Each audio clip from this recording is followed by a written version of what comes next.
Hello and welcome to this lecture. In the previous couple of modules, we saw how to find area under a curve, which is a two-dimensional area, and then we saw arc length along a curve or a function, and that is a one-dimensional thing actually, right, along the curve. But anyway, we have to do an integration for that. And now we are going to do a three-dimensional thing. Okay, so we are going to go to 3 dimensions and look at solids in 3 dimensions and how to find volumes for those solids. These are common solids, you would have heard about them from somewhere, but we will formally sort of study them and find the volume, etc. And not too formally, just at least find the volume. Okay. So here are 3 examples which you commonly come across. The first one is called a cylinder. So all of us know what a cylinder is, and it's like a circle but lifted up along the z-axis, right. So that makes it 3 dimensional. This is a 3-dimensional figure. These 2 lines are the x and y axis. This is the x-axis and this is the y-axis, and on the 3rd dimension you have the z-axis. Imagine a circle that's in the xy plane, right, maybe x squared plus y squared equals 1 or 4 or something like that, okay, and then you lift that circle up along the z-axis in a continuous manner, you get a solid. Okay, so instead of the circle, you have to think of it as a disc, when circle plus what's inside. Okay, and then you lift that disc up, you get a cylinder. Okay, so that's the way to imagine a cylinder. Here's a cone. A cone has the conical shape as such, but here what happens is, interestingly, you have to start with a point at the origin, right? This is the x-axis, y-axis, and the z-axis again. You start at the origin. And then as you go up, you keep increasing the radius of your disc. Okay, so you have like a disc which has become a point at the origin, and then as it comes up along the z-axis, its radius keeps increasing, right? It becomes steadily in a linear fashion, it increases, and you get a cone. Okay, so that's the way to imagine a cone. Okay, now here is a hemisphere.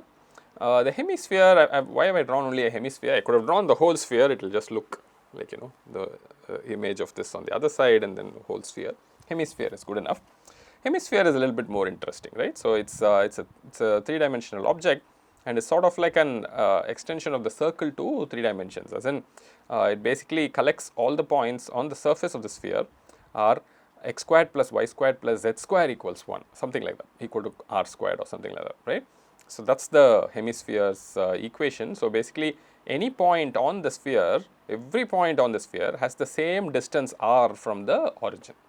Okay, so that's the way in which you take the circle and you sort of extend it to the 3rd dimension, keeping it as the locus or the collection of all points which share that property that its distance from the origin is r. Okay, not just in 2 dimension, but you move to the 3rd dimension now. So that will tell you x squared plus y squared plus z square equals r square. Okay, so that's the equation of a sphere. Okay, so if z is 0, you get the circle. If z is non-zero, you have to satisfy that you'll get a spherical shape. Okay, so that's the important thing. Okay, so what's our problem now? Our problem is to find volume of the cylinder. Okay, so once again, there are 2 parameters in the cylinder. One is called the radius. Okay, so that radius of the disc that you took and you are shifting it up and down, that's the radius r, and then how high you shifted it. Okay, so eventually you have to stop, right? That's what makes it a finite cylinder, and you can find the volume. If it keeps on going, then volume is of course infinity. So we're not interested in that case. So we start with this disc of radius r at the origin on the xy axis, and then we lift it up by a height of h. So the 2 parameters that define a cylinder are the radius of that disc and this height that you lifted by. Okay, so how do we find volume of such shapes? Okay, once again, we're going to use the basic idea of integration and the idea of Riemann sum, and in the limit you will get volume. Okay, it's very similar to what we did for area and arc length. Infinitesimal length, infinitesimal area, likewise we'll do infinitesimal volume for a small strip, and then we'll integrate it over the distance that we want to get our actual volume. Okay, so this is the kind of terminology you will hear when people use integration in this fashion. You find an infinitesimal thing and then you integrate it over some region to get what you want. Okay, so let me show you how that works here. So I'm going to divide once again. This is the same standard thing we always do, right? So you divide 0, h, this interval on the z-axis, you divide that into n regular intervals of length delta. Okay, so delta is h by n, right? So b minus a by n, so now it's h by n.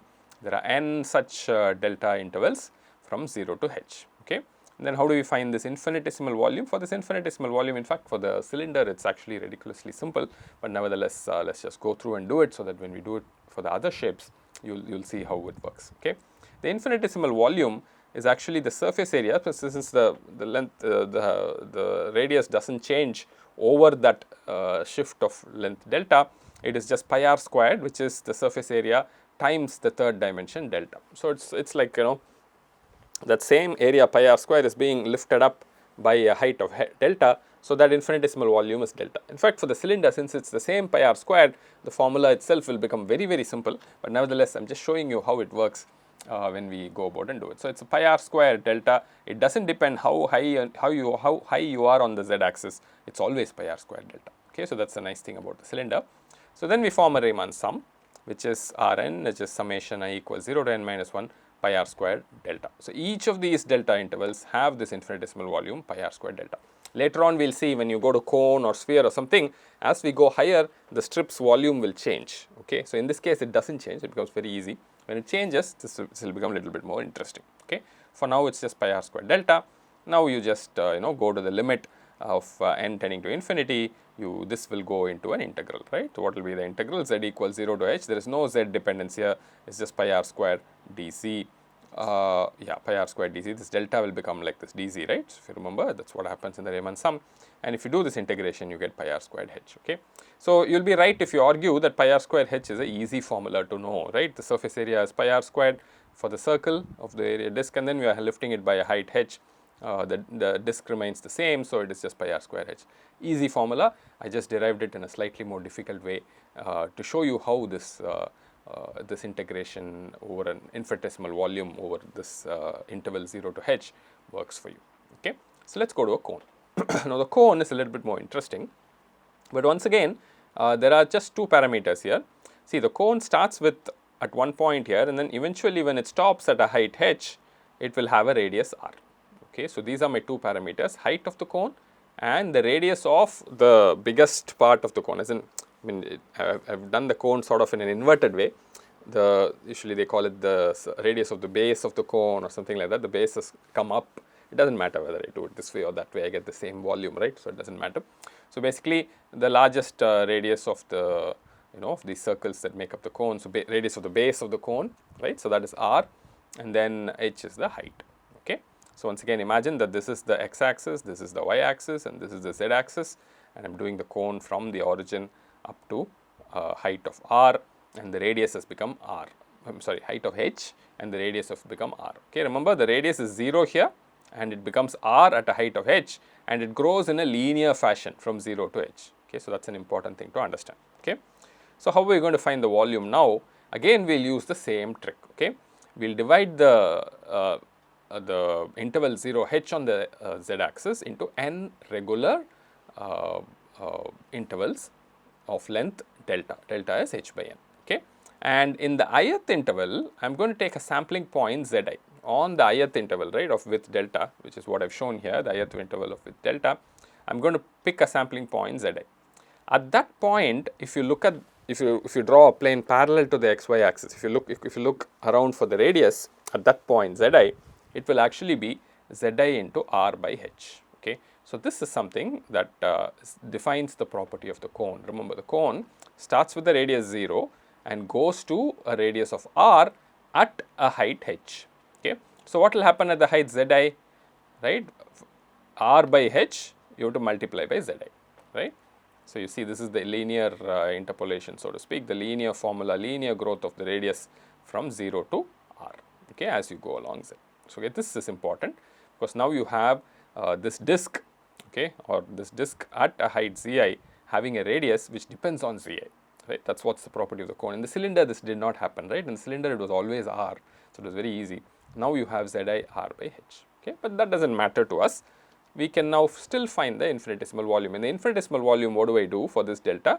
I simply assume that the radius is actually a constant. Even though it is slightly varying here, I'll assume it's a constant over that infinitesimal interval delta, so that my infinitesimal volume has a very simple formula, pi times this radius squared, which is zi square r squared by h squared times delta. So notice I've assumed that over this interval of length delta, the radius actually remains the same. Okay. My hope is as I tend delta to 0 or tend n to infinity, this becomes an accurate assumption and it tends to the limit which I want. Okay. So that's the idea. Okay, so this is infinitesimal volume. Now we can do the Riemann sum, right? Now the Riemann sum is a little bit more interesting because there is an I dependence here. So Rn is summation I equals 0 to n minus 1 of these guys, right? Remember once again, what will be the 0th interval? It will start at 0 and go up to some point delta. And what will be the n minus 1th interval? It will go from n minus 1 delta to n delta, which is actually h. Okay, so that's how this thing works. The ith interval you can find a formula for. We have done this before. So the Zi is my sampling point on the ith interval. You can take it either as the left point, right point, or a middle point, whatever you like, and you will get this answer. Okay, I hope this is clear. Now once you have this Riemann sum, we can move to the volume. The volume will be limit as n tending to infinity of Rn. That will be integral z equals 0 to h pi. Now the Zi becomes z square, right? That's what happens in the integral. Z square r square by h square dz. Okay, so this is my integral formula, and from here on it's very easy integration, right? Z is the only variable, all these other guys are constants. Pi r square h square, pi r square h square will come out, r square by h square will come out, and you will be left with just z square dz. What is z square dz integration? Z cube by 3, and you have to substitute between the limits 0 and h. Z cube by 3 will become h cube by 3. Now h cube and this h square will cancel, and you will have only a h on top. Okay, so do this exercise. It's a simple exercise. Check that you can do this. It's an interesting thing to try. If you're watching this lecture, you can stop now and check that if this equality is true. So you get 1 by 3 pi r square h. Okay, so this is a very interesting little formula. So if you were to have a cylinder from 0 to h, the volume would be pi r squared h. If you make it a cone, the volume becomes 1/3, 1 by 3 pi r squared h. Okay, so we can move on to the sphere now. How the hemisphere, half the sphere. Remember once again, all these points are at length, height, distance r, right? Like this is a sphere. These guys are the axis, and every point on the sphere is at a distance r from the origin. Okay, so that's the important thing to remember. Okay, that's all right. Okay, so once again, how do you find the volume? I'm going to do these kind of dividing the height 0 to r into n different intervals, right? The interval 0 to r is the height on the z axis now. There's only, in fact, for the sphere, there's only one parameter, right? The radius of the sphere, right? So there's no h or anything like that, it's just the radius r. So I'm going to divide 0 to r interval on the z axis into n regular intervals of length delta equals r by n. Okay, and Zi once again is my sampling point in the ith interval. So this is the blue guy is the ith interval I'm showing, and if I look horizontally from Zi, I will now have a radius of square root of r squared minus Zi square. How did I get this? You can take this point here on the sphere and look at this point here, and then draw a right angle triangle from the origin. Okay, connect this point, and the origin in a right angle triangle, right? The distance from the origin to this point will be r. Distance from the origin to this point is Zi. So this is, r is the hypotenuse, this is one side Zi, and this side will be square root of r squared minus Zi square. Okay, so this needs a little bit of visualization. You have to imagine the sphere, and then you're on the sphere at a particular height Zi, and this is the origin. Origin, that point on the sphere, and this point on the z axis, which is Zi away, they form a right angle triangle because I'm horizontal, right? So that's what happens. And in that right angle triangle, one hypotenuse is of length r, one side is of length Zi, the other length will be of length root of r squared minus Zi squared. The other side will have that length. Okay, so once I find this radius and this height delta, I can make an approximation for the infinitesimal volume. The infinitesimal volume is pi times this squared, which is r squared minus Zi squared times delta. Okay, and as delta tends to 0, as n tends to infinity, I expect this approximation to tend to the correct value. Okay, so once the infinitesimal volume is there, the Riemann sum can be formed, which is summation I equals 0 to n minus 1 pi times r squared minus Zi squared delta. Okay, as simple as that. You see how repetitive and easy it is. Once you get the non-trivial part is to find this radius at that point, and once you do that, you get to the answer. So volume now Rn is again limit of this Riemann sum as n tends to infinity, integral z equals 0 to r pi times r squared minus z squared dz. It's a very simple integration. Once again, I'll let you do this. You can check it is 2 by 3 pi r cubed. Okay, some of you may be familiar with the formula for the volume of a sphere, which is 4 by 3 pi r cubed. Where did the factor 2 come from? Because this is a hemisphere. You have one more hemisphere on the other side. So two of them added together will give you a volume of 4 by 3 pi r cubed. Okay, so we've seen volumes for cylinder, cone, and sphere, right? All three we've seen, but there are more interesting shapes you can form in 3 dimensions. Okay, and there are various ways to do it, and I'm going to take one other way and show you how you can form a solid in an interesting way in 3 dimensions and compute its volume. Let's go ahead and see that. Okay. So, here is this is the idea of solids obtained by revolution of a curve. Okay. So, let me show this to you so that you can visualize. Supposing I have a function like this, x minus 0.5 x squared plus 0.1 x cubed. I have plotted this, I plotted this on Desmos. You can also plot and try. Okay. I will urge you to do this. And x goes from 0 to 5, 0, 1, 2, 3, 4, 5, right. So, it has a shape like this. Okay. I am going to take this curve and do the following. I am going to revolve this region below this curve. Okay. So, there is a region below this curve, right, this region that you see here. Okay. So, I am going to take that region and revolve it around the x axis to get a 3-dimensional solid object. Okay. Once again, it needs a little bit of visualization. There is a third axis, z axis coming out of this origin, and then here this curve is on the xy plane. I am going to take it and rotate it around, right. So, when I rotate it, I will get what kind of shape? Can you visualize this? Okay. To help your visualization, I have plotted what you would get here. This is again done on Desmos 3D. Desmos now has a 3D functionality. So, you can do that. So, you can see that this curve on the xy axis, this is the y axis, this is the x axis. I have shown the x axis on this side so that you can see it. So, this curve is there, and I have taken that curve, right, this curve there, and then rotated it around, and I get this nice bell like shape. Do you see that? Okay, you can change the bell if you like. I mean, you can make this shape a little bit different. You adjust these coefficients, you will get different shapes here, and then you start rotating, you will get a nice bell and other things, right. So, you can imagine, it's just your rich imagination to get any other type of shape that you want from any region here, and you may also get other type of curves which rotate and revolve to give you other types of shapes and all sorts of interesting things you can do. But anyway, this is a simple example where our method will easily work. Okay. So, this is a bell. So, the question now is how to compute volume of such solids. Okay. So, that is it might be important. You may be making these shapes for various toys and other reasons, and it is common in manufacturing, right. So, how do you compute volume of such a region, such a shape that you get, that when a curve is rotated about an axis, what do you get? Okay. So, some people might want to rotate this around the y axis. You can do something else. You can rotate it around the x equal to y line. I mean, so much you can do. Like, that's what I meant by saying you will get all sorts of shapes, and you can think of volume for them. Okay. For now, we will just keep it as simple. About the x axis, you rotate and you see what the volume is. Okay. So, how do you do this? So, here is the method. The method remains exactly and somewhat boringly the same. We are going to divide the interval 0 to 5, okay, on the x axis into n regular intervals of length delta equals 5 by n. Okay. So, that is the starting point, and as usual in the ith interval I am going to take xi as the sampling point. Okay. Simple as that. Okay. So, now interestingly, if you look at the radius, this is the most crucial and simple idea. The radius at xi is going to be f of xi.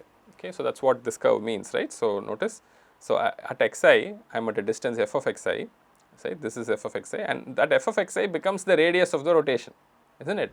As simple as that. So, at xi, f of xi is the radius of this disc.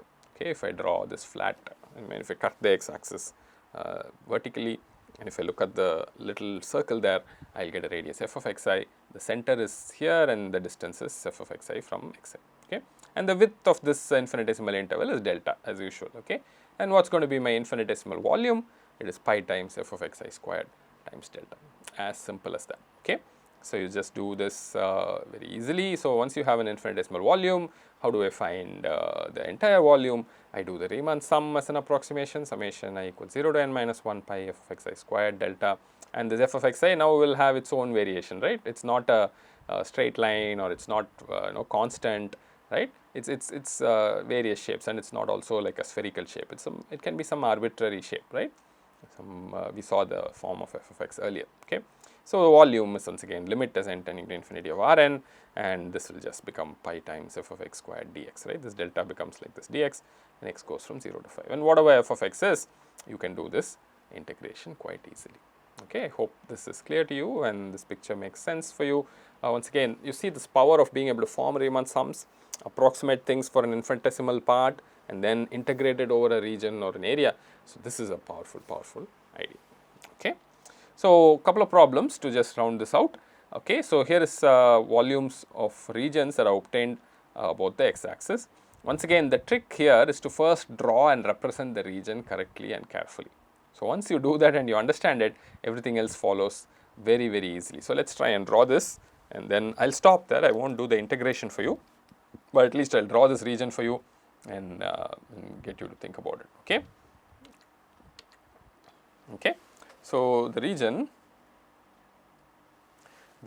goes as what, 0 less than or equal to y less than or equal to min of 2x comma 1 minus x, and then x goes from 0 to 1. Okay. I hope I have defined this region correctly. So, let us just think this through. Okay, you remember, I think I had drawn these regions a little bit earlier also. X is between 0 and 1, that is interesting for us, and y is greater than or equal to 0, right. Y equal to 0 is this x axis, and y greater than or equal to 0 is this, and x is it's to the right here and to the left here, right. So, these are all things you can do, right. Just x is greater than or equal to 0, x is less than or equal to 1, y is greater than or equal to 0. That already gives me like where I have to be, right. So, I have to be, maybe I should draw it here, okay. I have to be within these 3 walls, right. Already I have done that, but there is more restrictions here. It says y is less than or equal to min of 2x comma 1 minus x. So, that implies y is less than or equal to 2x and y is also less than or equal to 1 minus x. Only then you will have y being less than or equal to min of 2x comma 1 minus x. So, let us draw 1 minus x. 1 minus x will have this kind of behavior, and 2x will have 0 to 2, right. So, it will go up to here, something like this, it will go like that.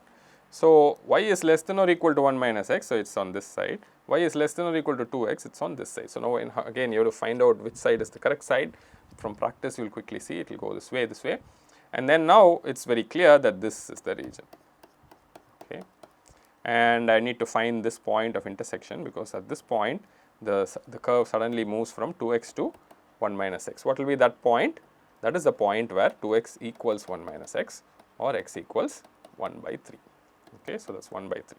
So, this region is described by an f of x which is 2x for x between 0 and 1 by 3 and 1 minus x for x between 1 by 3 and 1. That is it. Okay, so, this is the f of x, and then now the volume formula is very simple, right. So, integral 0 to 1 pi f of x squared dx, and now that integral you have to split into 2, no, because you have 2x and 1 minus x. So, you have to integrate. Okay, so, maybe I will just show that. So, this will go integral 0 to 1 by 3 pi 2x squared dx plus integral 1 by 3 to 1 pi 1 minus x squared dx, and this you can do quite easily. Okay, so, this is an easy integration and you will get the answer. Okay. So, that is that. The next one I am going to skip. This is a very simple one, 0 less than y less than 1 by x, you will get like this kind of shape, and then you are rotating between 1 and 3. So, you will get a nice looking interesting shape here when you do these things. Okay. That is the end of this lecture. Thank you very much.